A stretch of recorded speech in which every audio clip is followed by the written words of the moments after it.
What's going on, everybody? This is Kenny C from Chilling with Jeff and Kenny C. Bring you an exclusive interview. My guest at this time is a recording artist and a songwriter.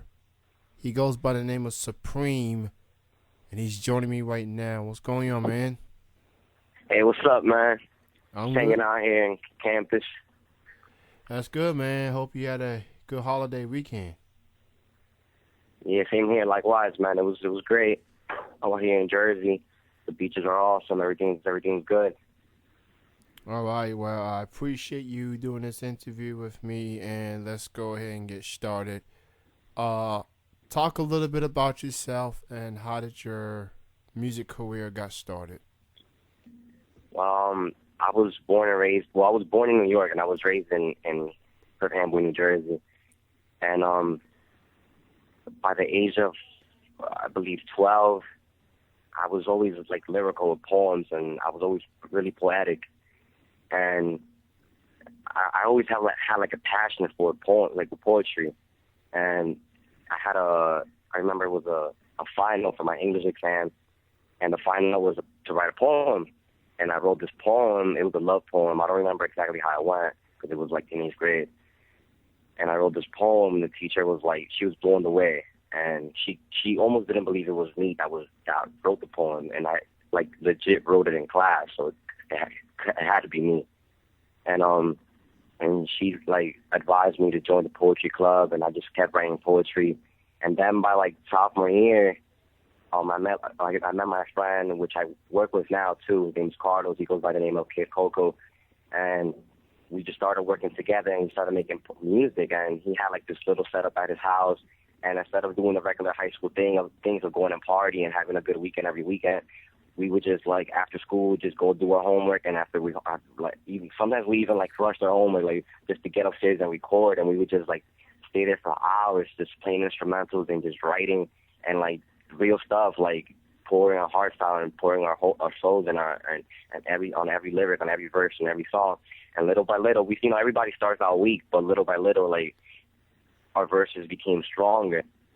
And by the end of our sophomore year, everybody took us as a joke, like, oh yeah, they're just like any other artist out there. By the end of our sophomore year, we actually decided to perform at our school talent show, and we opened everybody's mind that this wasn't a joke, that this was serious, that we actually have what it takes. We have what it takes to take it to the next level. And we now work like as solo artists, but we still work together, and that's how my career like took off, like little by little. And now I'm here. Now I'm 19. I'm in college. I'm still working hard, and that's how my career got started. Considering that you're a recording artist and you're a college student, how difficult it is for you to balance between being a student and being a recording artist? I know for a lot of people, education comes first, but how do you manage to balance things out between your music career and your time in college? I'm gonna be completely honest. Like music is my everything, my passion. It comes like almost before anything. I put music before anything and everything in the world. Like this is what I love to do. And school is almost like the priority. Like my mother tells me, you want music? Music is great. I believe you can make it, but you always have to have a backup plan. You can't just go out there in the world and expect and to make it. And if something goes wrong, have no backup plan. Like, well, what are you gonna rely on? You can't, like she would tell me like I'm your mother. I love you, but you don't expect to live in my household for the rest of your life. You got to move on in life. You have to have an education. You have to have a diploma with you to carry you on throughout your life. And I took that into consideration, and I applied to colleges, and I'll be honest, I got denied by a lot of schools, but there were a couple that accepted me, and I took off the challenge, and it's hard to balance, to keep the balance of both. But if you have what it takes and you love something, you find time for it. That's how I see it. Like if you really love music, no matter how hard you have to study for a final or midterm, you'll find the time to 30 minutes, because studying every day, like that's not like nobody wants to do that. You're like loser. You probably go nuts. So what are like if it's an hour, 2 hours, maybe three a day, you sit down, you turn the music on, you put up an instrumental, and you just begin to write, and you flow away, and that's how I do it personally. Like I just like before I came downstairs, I was writing. I was writing I'm doing a collaboration with my friend Carlos K. Coco and this other artist Nels, and we're writing to Rack City by Tyga. And I was finishing my verse before I came downstairs, and that's how I find time for it. I mean, it's hard to balance it out, but if you really love something and you really have the passion for it, and you always find time, no matter what. Artists have meanings behind their stage names. What made you name yourself Supreme? When I first started out my career, like when I first started writing and doing music, for some reason, everybody in my school used to call me Miguel Weezy, and it was I don't even know how I got started. Truthfully, like I was just walking down the hall one day, and everybody just Miguel Weezy, and I just turned around because my first name is Miguel, so I turned around, and out of nowhere, everybody just started. My school was like overcrowded with like my high school was like 3,000 students, like the whole school, like it every student knew me by Miguel Weezy. Like even the teachers used to call me Miguel Weezy. It was crazy. But then like as my career went on and as I started getting more serious with it, I noticed Weezy is not gonna take me anywhere because that's Lil Wayne's nickname or whatever he called himself. So I came out with Supreme. Supreme is the definition, like the story behind Supreme is new and innovative, and like I consider myself a unique human being, and that's how I carry myself around. And after a couple of performances, the name just tagged along, and everybody just called me Supreme, and like a Weezy flew away. Who do you consider as influences in your music career? Who do I consider a what? Excuse me? Influences. Oh, Nas is my idol. Like they always compared Nas and Jay-Z and to other legends like Biggie and Tupac, but to me, man, Nas since Illmatic and every other album he dropped, he's the truth, man. And everything I jot down on the paper is the truth. I never said a lie, like in any of my verses, and he's my inspiration. Another artist I admire will be Kanye West due to his fashion, and also Pharrell Williams because they are who they are. Like they're them, and they don't give a damn of what anybody else says or thinks about them. They do whatever they feel like doing it, and they use their freedom of expression and speech to their own desire and ability, and that's what makes them great. What is your thoughts about the state of hip hop right now? Hip hop.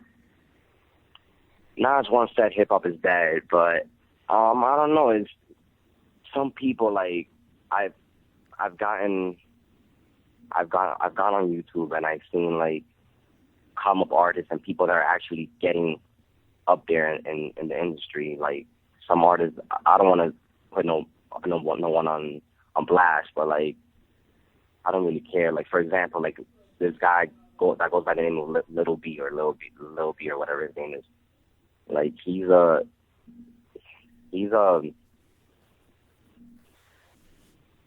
embarrassing to the industry. Like I don't know how you can market and put yourself out there as an artist and he named his album like I think it was Gay or something, like he titled it like that, like GAY or something. I don't know what it was.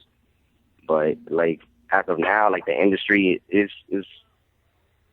slowly like progressing. Like it started off like like when it first started to me was like it started with Queens, from Nas to And now it's just a lot of mainstream and bandwagon, and it's not the true words never get heard on the radio. It's more like what people want to hear, not not what it's more like what they want you to hear, not what the people want to hear, and that's what makes the industry sort of like weak in a sense. I hear a lot of artists like underground artists like in Motor Technique and other artists out there, and they speak the truth, and they don't. I never heard of a verse from them on the radio, and that's the absolute truth, and that's why I'm trying to make a change. You know what I think hip hop is lacking nowadays is substance. You know, a lot of stuff on the radio is pretty much partying and love song. That's all good and dandy, but I mean, what Yeah, about social issues? What about music that exactly, people can actually relate to? You know, exactly. overcoming the odds or whatnot. You know, I think. Like the other day, well, not the other day, but like probably a month ago, I dropped a song called "Dear Dad." It's a song I did it featuring my friend Kid Coco. It was a song dedicated to our fathers because me and him grew up without a father, and we just wanted like to express our feelings lyrically and put something together and make a masterpiece out of it. And we actually got like, so much feedback back from it because it was like, so many kids out there that grow up without a father, and especially a lot of minorities around here that their fathers just never show up. And through YouTube and through SoundCloud and other sites, I had my wall blown up. Like, that song was great because they actually can relate to it, and they actually know where I'm coming from. They actually know what it feels to grow up without a father. So I know where you're coming from about the substance. A lot of people out here, they just want to talk about pussy, money, weed, and things that aren't relevant. If they were really about the music and about the love for the music, they'll talk about things that people can relate to and that people can actually understand and come from. Do you think, as far as the lack of substance, have anything to do with the artists themselves, or is it the radio stations that just plays the popular songs that's out there? I think it's the radio stations, man. Like they want commercial things. They know that if you put a song about partying, about sex, about love, about blah, blah, like it's gonna get heard. People are gonna leave it on. Why? Because it's catchy. People want catchy things. For example, another new artist, 2 Chainz, just got signed by Good Music. I don't know why the hell Good Music was signing 2 Chainz. I don't know why, but then again, he's a hype artist. He every verse he releases is hype. Is people want like the radio stations want hype stuff. So Kanye, I'm guessing Kanye signed him to bring more into his label. It brings more money, more hype. Think about Good Music. Pusha T, all his music is real. Kanye is half real, half commercial. Big Sean, commercial. Kid Cudi, half real, half commercial, and it goes on.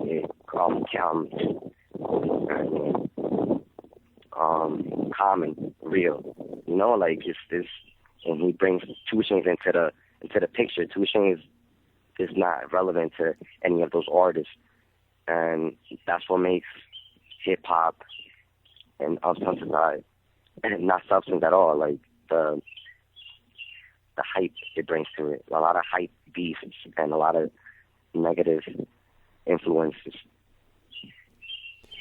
So, how can people listen to your music? What websites would people have to go to listen to your songs?